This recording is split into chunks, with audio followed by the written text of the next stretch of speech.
রাষ্ট্র পরিচালনা মূলনীতি 9, 10, 11 বা 8, 9, 10, 11 পর্যন্ত এখানে মূলত আমরা পঞ্চদশ সংশোধনের পূর্ববর্তী অবস্থায় ফেরত যেতে চেয়েছি, অর্থাৎ 5th অ্যামেন্ডমেন্টে গৃহীত যে সমস্ত নীতি যেগুলো প্রিভেইল করে দ্বাদশ সংশোধনী, ত্রয়োদশ সংশোধনী, 14 সংশোধনী পর্যন্ত। কারণ হচ্ছে এইখানে একটা ভুল বোঝার কারণ ছিল, সংস্কার কমিশন যে রিপোর্ট দিয়েছে ওখানে ধর্মনিরপেক্ষতা সহ অন্যান্যগুলো বাতিলের জন্য প্রস্তাব করেছে। সেই জায়গায় তো আমাদের সরাসরি একমত হওয়া উচিত ছিল, তাই না?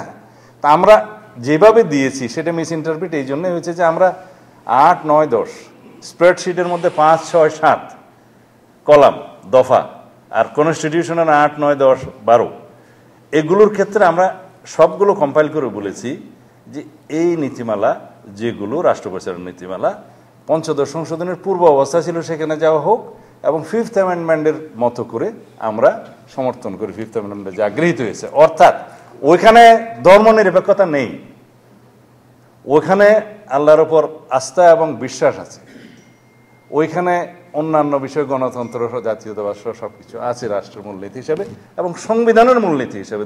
দুই জিনিস, কিন্তু প্রিয়াম্বলে যেটা হয় সেটা সংবিধানের মূলনীতি, আর এখানে রাষ্ট্র পরিচালনার মূলনীতি। আমরা সেটা ইন্টারপ্রিট করেছি।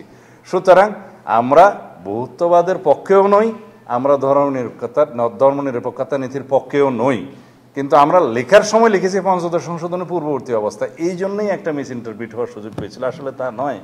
আমরা এখন পরিষ্কার করছি, আমরা 5th অ্যামেন্ডমেন্টের মধ্যে মাধ্যমে গৃহীত রাষ্ট্র পরিচালনার মূলনীতি এবং সংবিধানের মূলনীতি যেটা আছে সেখানে চাই, এবং সেটাতে ধর্মনিরপেক্ষতা নাই। সেখানে বহুত্ববাদ এখন যে নতুন করে প্রস্তাব করা হচ্ছে সেটার আমরা বিরোধিতা করেছি।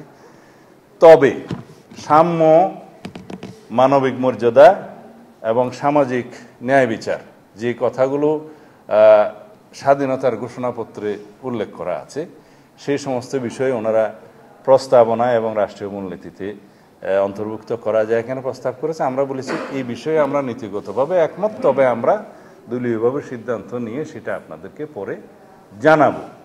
এগুলোর ক্ষেত্রে যদি আমরা প্রিয়াম্বলে এবং রাষ্ট্রপতির মূলনীতিতে নিয়ে আসি, সেই ক্ষেত্রে আমরা পরে জানাবো, আমরা সরাসরি নাকচ করিনি।